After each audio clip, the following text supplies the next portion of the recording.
இன்று மதுரையில் தாவேக மாநாடு குவிந்து வரும் தொண்டர்கள். மதுரையில் இன்று தாவேக மாநில மாநாடு நடைபெறுகின்றது.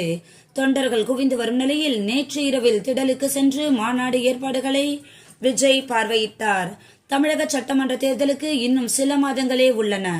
இதனால் அரசியல் கட்சிகள் தங்களது தேர்தல் வியூகங்களை வகுத்து தீவிர களப்பணி ஆற்றுகிறார்கள்.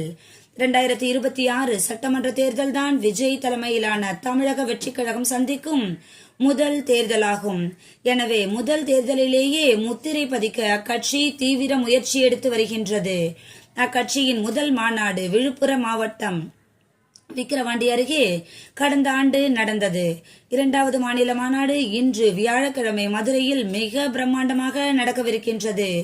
இதற்காக மதுரையில் தூத்துக்குடி தேசிய நெடுஞ்சாலையில் பார்வத்தி பகுதியில் 506 ஏக்கர் பரப்பளவில் இடம் தேர்வு செய்யப்பட்டு அனைத்து ஏற்பாடுகளும் செய்யப்பட்டுள்ளன.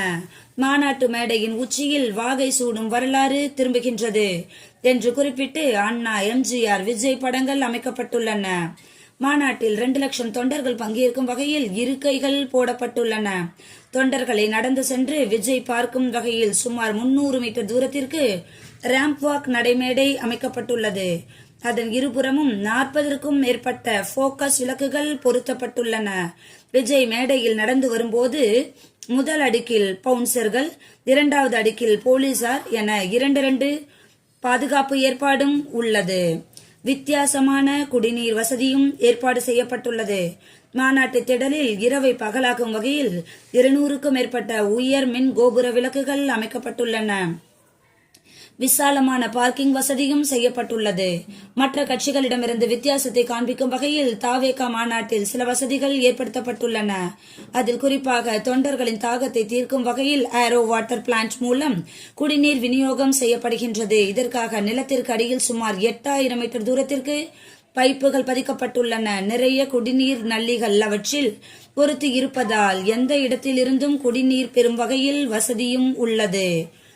இதற்கிடையே நேற்று மாநாட்டு திடலில் 100 அடி உயர கொடிக்கம்பம் நிறுவும் பணி கிரேன் மூலம் நடந்தது. அப்போது எதிர்பாராத விதமாக கிரேனின் பல்ஜ் அறுந்ததால் கொடிக்கம்பம் சாய்ந்து விழுந்தது. திடலில் நிறுத்தி வைக்கப்பட்டிருந்த கார் மீது விழுந்ததில் அது நொறுங்கி சேதமடைந்தது. இதனால் அங்கு பரபரப்பும் நிலவியது. அதே நேரத்தில் காரில் யாரும் இல்லாததால் பெரும் அசம்பாவிதம் எதுவும் நடக்கப்படவில்லை. இந்நிலையில் மாநாட்டில் பங்கேற்பதற்காக தாவேக தலைவர் விஜய் சென்னையிலிருந்து நேற்று மதியம் காரில் புறப்பட்டார். இரவு 7 மணி அளவில் மதுரை சென்றடைந்தார். பின்னர் சிந்தாமணி பகுதியில் உள்ள தனியார் நட்சத்திர ஓட்டலுக்கு சென்றார்.